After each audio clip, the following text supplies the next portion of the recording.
It was around this time that I decided to stop doing my introductory segments all in one take on camera and break them up with more voiceover bits. This helped a lot because if you're dealing with something complicated like, say, backstories involving X-Men storylines, yeah, it could get really frustrating and it's almost impossible to do on one take.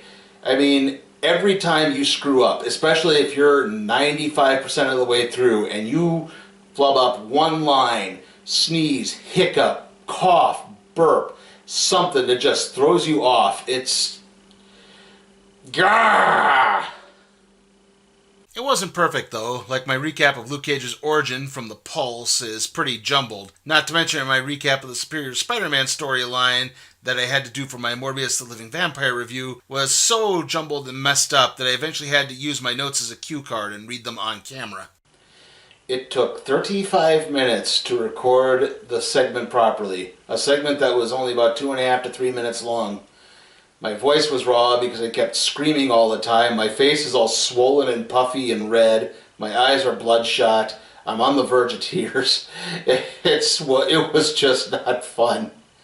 At one point I was actually going to upload that as like a blooper video, but unfortunately I deleted the source video on a hard drive purge. This is also when I released what remains not only my most popular episode of the show, but my most popular video overall, the review of the Savage Dragon Archives. The rapid success of that episode, along with my Youngblood review, has led me to believe that most of my fan base are early Image fans. Basically, at some point, I will be tackling more Youngblood. I also had successes with the likes of Victorian Undead, Space Ghost, The Tick, and my first supplemental episode on Carol Danvers. I know I'm not the first or last person to cover that subject matter on YouTube, but it's nice to know that my work on that was well regarded. Then came the Pinnacle Saga.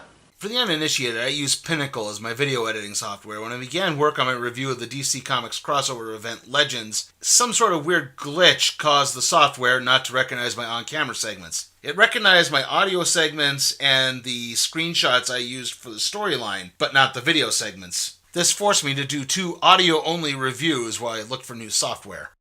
Also, we had our first remodel of the basement.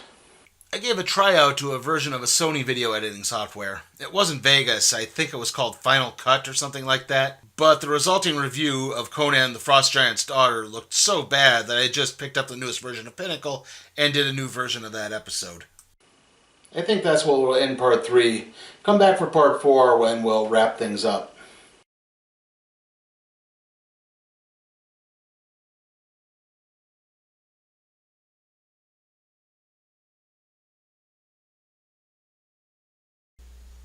Hey guys, if you want to support me, check out my Patreon at patreon.com/SleepyTimeForCatProductions.